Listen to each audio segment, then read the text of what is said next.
Good morning. I'm going to be early again today. Tomorrow I'll be on time, 9 o'clock, I hope. And then Tuesday I'll be early again. I have a dentist appointment Tuesday morning, so we'll get in that way. And this morning won't be a worship service, just a short devotion. We're in Bismarck for Pride of Dakota show, and be back home again later today. And I'm going to deviate a little bit from the normal again today. Normal today we would look at 2 John. Tomorrow I'll talk about 2 John and 3 John. But the Old Testament reading in the Bible in the day that I follow today is from Daniel 5, 6, and 7. And it's again a continuation. I talked briefly about Shadrach, Meshach, Abednego yesterday, but Nebuchadnezzar, whichever one, had been king.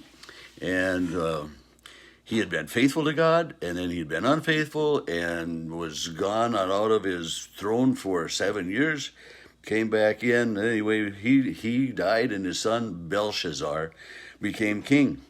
And Nebuchadnezzar, after he had returned to the throne, had been very faithful to following God and encouraging God. Good morning, Deanne. I'll say that to you. I don't know. But there's a few others watching as well, so it's good morning again to all of you. Gloria, there's too. So, but Belshazzar was full of himself. He was Nebuchadnezzar's son, hadn't really witnessed and remembered the time when his father was missing from the throne, or gone and then coming back. So Belshazzar, being full of himself, throws this huge party. It says he invites 1,000 of the lords. Think about that, throwing a party for 1,000 people. I mean, that's bigger than most weddings. Especially we don't have weddings that are that big, especially now. But so Belshazzar had some of the wine and getting more full of himself, and he commands somebody to go and take all of the chalices, all of the cups, and all of everything that his father had taken from the temple of Jerusalem when they had overthrown Jerusalem, and all of the lords and the ladies and their concubines and everybody was drinking wine out of these glasses, or these chalices, these gold and silver vessels that had been taken from the temple. And about that time, this hand appears and a finger starts writing on the wall.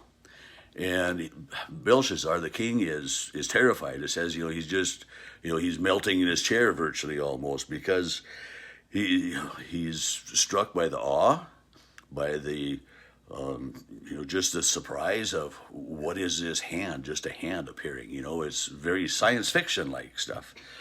And he calls all of his wise men, and he calls all of his people that know anything. And none of them know what this means at all.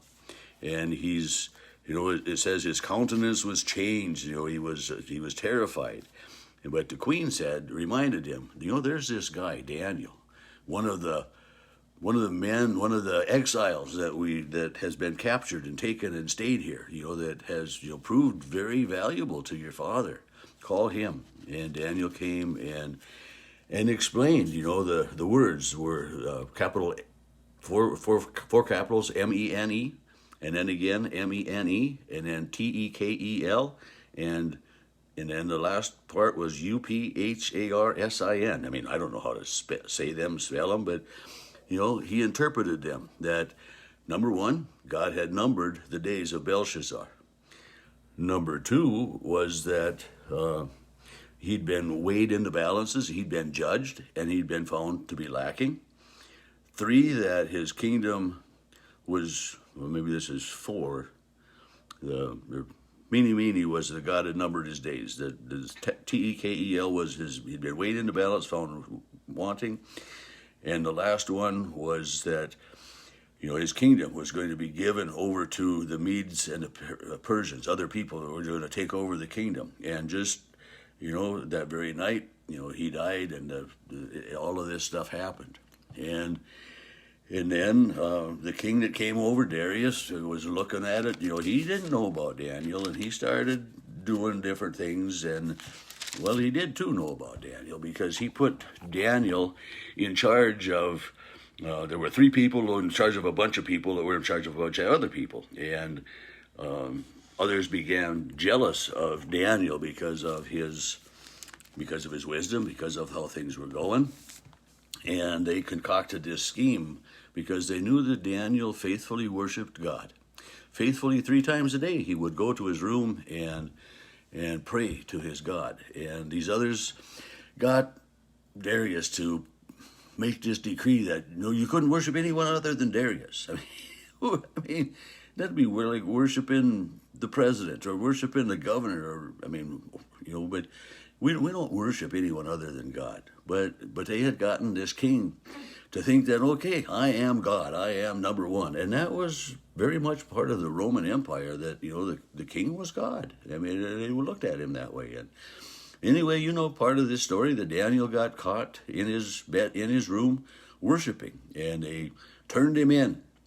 And the king had said, anybody that worships anyone other than me is going to get fed to the lions. And of course, Daniel got put in the lion's den, locked in, sealed room with the signet ring of the king, just like they would seal their letters or their communications, so that they knew who the person who received it knew that it would be legitimate. And the king was very discerned. I mean, he was upset. He liked Daniel because Daniel had done such a good job. But, his word was his word. And in the morning he ran to the lion's den and called out for Daniel. And Daniel responded that God had saved him. God had closed the mouths of the lions.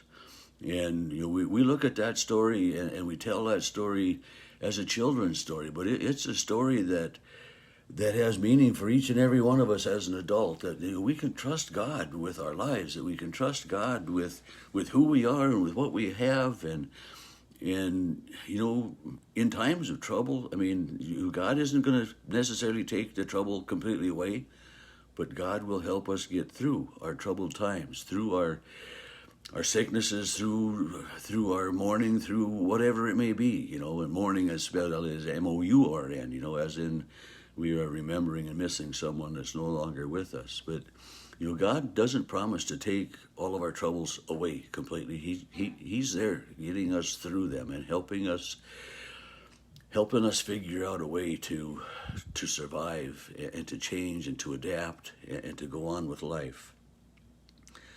And in the story of Daniel, we as we tell it to our kids in our Sunday school especially, we kind of end here, with Daniel being saved, and we're all filled with joy. And but there's a downside to this story, because the king, realizing that it was because of the jealousy of all of the other lords, all of the other presidents that he had put in there, it was because of their jealousy of Daniel that they had plotted against him.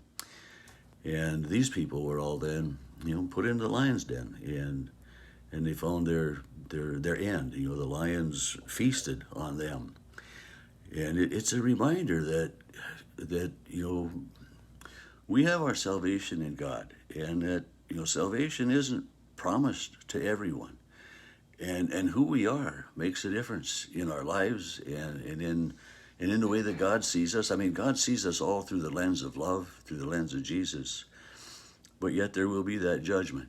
And that's a reminder for each and every one of us. And after this story of Daniel in the lion's den, in Daniel, in chapter 7, the writer turns, Daniel, Daniel had this vision. I had this dream. And he tells of his dream. And the rest of the book of Daniel talks about the end times, the end of the world. And it's another one of those, kind of like Revelation, and we're going to be getting into Revelation before too long on a regular daily basis. And we'll talk about different things in there. But the rest of the book of Daniel talks about the judgment, the final judgment, and how things are going to happen at the end of the world. And we don't understand a lot of this. There's a beast with 10 horns, and then another horn comes, and this and that and the other.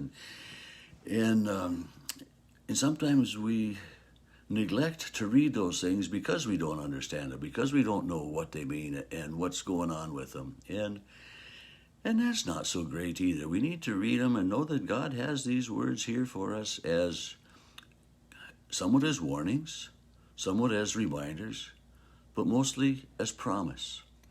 Because the promise in Revelation is that the river of life runs through, and the river of life is Jesus, God's love and God's grace. And so we do ourselves a disservice if we don't read all of what we have printed that way in our Bible. And I'm going to just kind of take another little bit of a jump aside here. This morning, I left my Bible in my stand at the Civic Center last night. So I'm using the Gideon's Bible in a motel room right now. And as I opened the Gideon's Bible that I was glad to find in the drawer here, there's a lot of things right in the very front of this book that will point you to different things in the Bible. And I was just leafing through the very beginning pages of it, before you get to the Bible. And I come to this page that says this. There's a verse in the Bible that's been translated into more than 1,100 languages. Think about that, 1,100 languages. I know that the United States military has chaplains in getting close to 300 different denominations that they have chaplains of. But there's a verse in the Bible that's been translated into 1,100 languages. And it is, you guessed it, John 3:16. And in the Gideon Bible, they have that in 27 languages. In this Bible, the whole Bible is in English. And the very first one is in Afrikaans, and it starts out with the word want. So I know that word. And S-O, I know that word. Leaf, L-I-E-F. Well, that's not like a leaf on a tree, but it's a name we use for people. But that's the Afrikaans word for loved.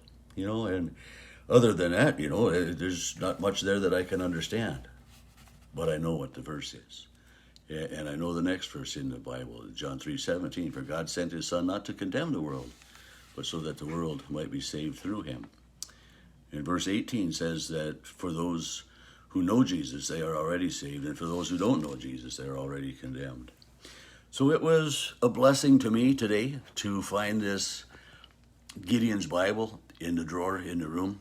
I know they're there, and I've supported the Gideons. I've got friends who are Gideons. My wife's Uncle Clifford was a Gideon, and I remember being in grade school as the Gideons would come on a yearly basis and give the little New Testaments to people.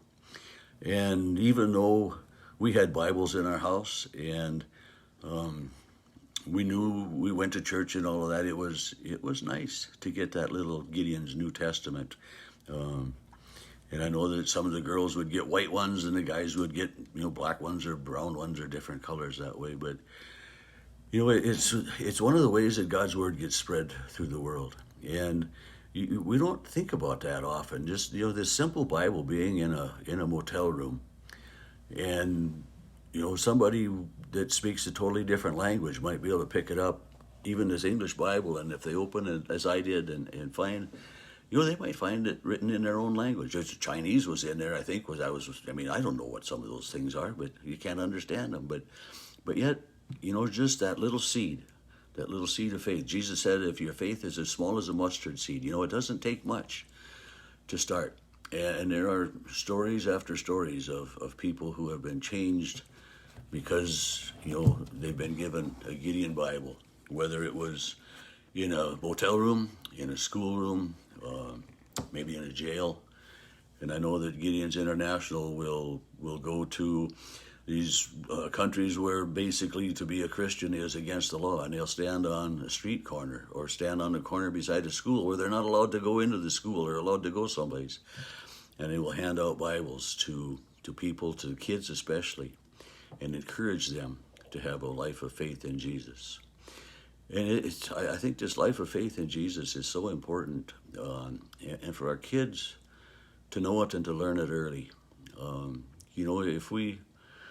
If we say, well, when my son or my daughter, turns 18 and gets to be, he can make up his own mind or her own mind if they want to go to church and learn about God.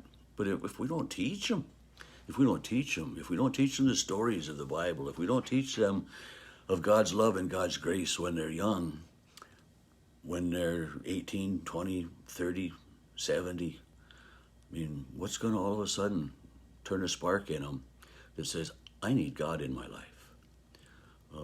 And sometimes one of those things is simply to find a Gideon Bible in a desk, in a drawer, or have one handed to you that way. And another way that it happens is to have someone, a friend, say to them, "Can I pray for you? You're in my prayers. Have you talked to God about it?" Just to witness our faith. And we're not very good at that sometimes. We're kind of shy about talking about God with a stranger, and even with people we know well. I had a girl yesterday come through and she says, "You're a pastor?" It's amazing. I mean, Pastor Russ's workshop is my booth, and I got a shirt on that says that Pastor Russ's workshop, and I don't know how many people so far have said, "You're a pastor?" Maybe I should be wearing my shirt and collar at these shows. I don't know, but anyway, you don't need to be a pastor. You don't need to be anything special, but to share God's love, to share God's grace, to give somebody a word of encouragement, and to be faithful, to know God, and to take time out each day for a little devotion. We won't get in trouble. We won't get thrown to the lions like Daniel did for his being faithful to God. We don't need to worry about that here in the United States of America. We have that freedom to worship, and I enjoy that freedom. So again, may God bless you richly on this Sunday, and I'll see you tomorrow morning about 9 o'clock.